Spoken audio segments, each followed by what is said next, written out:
Hey everyone, I'm here. Going to make a video for you guys today. We're going to look at the Marshall uh, against the triangle setup from the black side.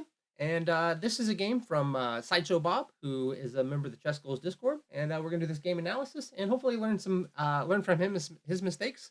It's nice to show someone else's mistakes instead of me always looking like the one who can't play. So let's dive in, take a look here. So Bob had the black pieces off d4, d5, and we get sort of this standard sort of triangle, but then we get hit with the Marshall. And this is a really aggressive line that can be quite dangerous. So we take, they take, and we accept this line where they go into the pawn sack. So what white typically does, or the strongest continuation, is they play bishop to b2, and then we play queen takes. They've sacrificed a pawn. They grab this bishop. We grab this pawn, and they've given up a pawn, but this bishop is really strong. There's all kinds of crazy tactical ideas. But white can choose to go this quieter line, which is knight to c3. Now here, the ChessGoals repertoire is to play c5, just immediately trying to strike at the center. And it goes something like c5, maybe d5 is a pretty common response. We just play knight to f6. They bring the bishop out. We go ahead and capture. We have this double pawns. We're perfectly happy if they were to take. We can trade queens. We get the bishop here. And we have these pawns to sort of play against. But then h6, kind of forcing them to take, because if they drop back, well, we can just castle or maybe even play g5 at some point. And once this knight's no longer pinned, we are threatening to capture this guy. So more common is bishop takes, and then we just take, and they have to defend this pawn, and we have a pretty comfortable position. We'll castle, we'll put a rook here. We'll eventually get our knight and pieces out. When this e pawn evaporates, our bishop will look good, and we have some things to be hopeful for. Maybe we'll even just play b6, put the bishop here, continue putting pressure on this pawn. Instead, black made a weird choice. He played knight to e7. And honestly, I don't really understand this idea. I thought maybe the idea might be to go knight f5 and try to put some pressure here. Perhaps he was worried about bishop g5 and wanted to play f6. I don't quite follow that. I think the c5 immediately is much, much stronger, or even just knight to f6, or actually even e5 is a move. But that's what we're going to talk about mostly in this, is that e5 or c5 are a break you must get in at all. Uh, f3, standard development. Now knight to g6. And I don't understand why this knight is here. It's now hitting against a square that's not really going to be able to go to. Perhaps e5 is the idea, but this e5 is a little bit hard to achieve. But then white makes a really nice move and just plays h4 and kind of makes this knight look silly. The knight didn't want to be here. It shouldn't be here. And now it's going to have to move again. So h6, I guess stopping the bishop from coming in. Normally you would play h6 if there's a bishop on g6, so you could dodge h5, but that doesn't really work with the knight. I think h5 is a perfectly reasonable move. But I like bishop to d3, just quick development, and just saying that I'm going to take here, and I'm going to double your pawns, and sort of shatter your whole king side. Now, I think that if black wants to justify this knight maneuver, the idea is just e5. And this is kind of a nice idea. The point being that if they do capture, well, you can actually ignore it and take here, taking advantage of this pin. And for example, if they take here, we just have this queen check, and the knight's got to move out of the way. The bishop can't block because we'll just take it. So say it blocks this way, and you can actually just grab this, and we're going to have clean development now, and maybe we'll even castle to the queen side, or still come this way. But again, this justifies the knight having gone there instead of spending so many tempi just bouncing around.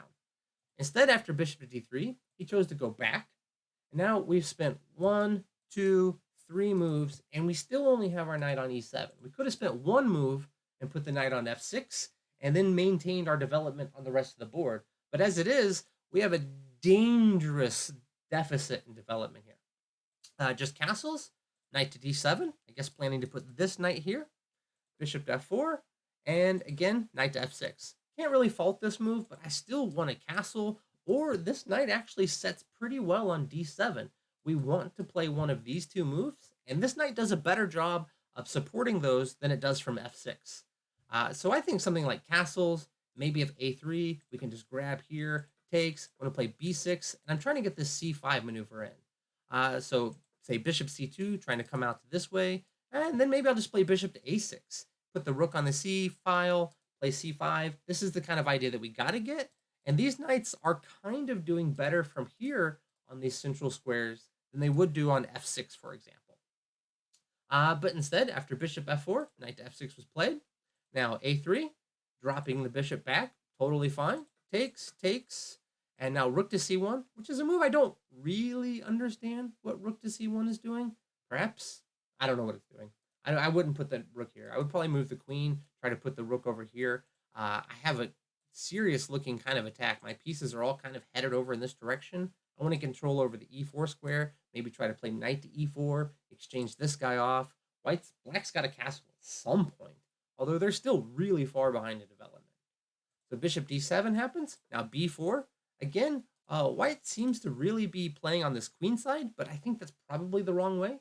They played this h4 move for a reason. Perhaps they're just waiting for black to castle to see which way they're going to go, or they're discouraging black from castling queenside. Here we get castles, and now it should be like attack on. We get knight to e4, which is an idea already sort of suggested, and captures, and now bishop knight to f5. It seems like that black is out of the woods, but this space advantage is like serious, and this bishop really kind of blows because we never got c5 and we never got e5, and so this bishop has no squares and it's just sitting here like an awkward pawn. I like this move g4, except for the part where it fails tactically. If it weren't for this tactical fail, this would be great. We have queen to f4. Point being, if you grab here, I can just take this guy, and okay, knight to e5. Not a big deal. I can just defend, and this would be a pretty nice way to go. For example, if you grab, I'm going to take here. If you take here, any way you want. Actually, probably here is the best. Yes, you have this check in between, but I'll just take it. And these guys are weak. My king is active. This king is definitely weaker. So this queen to f4 was kind of a miss here. But since he missed it, he drops back. Or sorry, not here. Dropped back again. This knight has gone to e7 3, 4. I don't know how many times now. Too many. But now continues on. Again, we have this queen f4 square, taking advantage of the fact that this is a weak queen side. We still need to get e5, get this bishop in. But then h5, just trying to close things up. But you don't want to do that. Remember, we still have this light square bishop. And I think when things get closed up and you lose your chances to play on the king side, this queen side majority is just going to crush you. And that's exactly what we see here. We got knight to e5 comes in, trying to shut things down on the king side. I know this feels safe, but it's really not, because now this f6 square is terribly weak. D5 will come at some point. You still just have no pieces, no squares for your pieces. This knight can maybe come back out here, but as we're going to see, that's not so great. We come here, threatening a sacrifice. This is dangerous. But now here, and now just takes, and we have a pawn structure that actually looks like it come from a Tartakower Caracal. And the point is that white has this 4-on-3. We also have a 4-on-3, but our 4-on-3 is not healthy. We can never create a pass pawn with this. And so generally, if you have this pawn structure, you would like to have a ton of pieces on the board so that you can continue to try to storm on this side and get some sort of attack going in compensation for this. But that's not really what happened in this game. Instead, we've got these pawns all locked on light squares, and this bishop has really got no future. And now we try to make the bishop a bit more active, but it's still just not, it's biting on a pawn that's really well defended. We got rook fd1, just solidifying, and white's game plan has totally changed. They just want to continue to trade off pieces, make a pass pawn, and end the game. And as we're going to see, that's more or less what happened here. We have rook 81, and just continuing on, and this queen maneuver here just drops a pawn, just flat drops a pawn. Instead, probably you needed to try to attack on the queen side, or maybe just hold tight and wait for white to try to do something. So say like a6, maybe white just tries to move the queen up somewhere, and slowly is going to try to prep for one of these pawn advances, maybe all of them, and try to create a pass pawn, and black just needs to stay as solid as they can.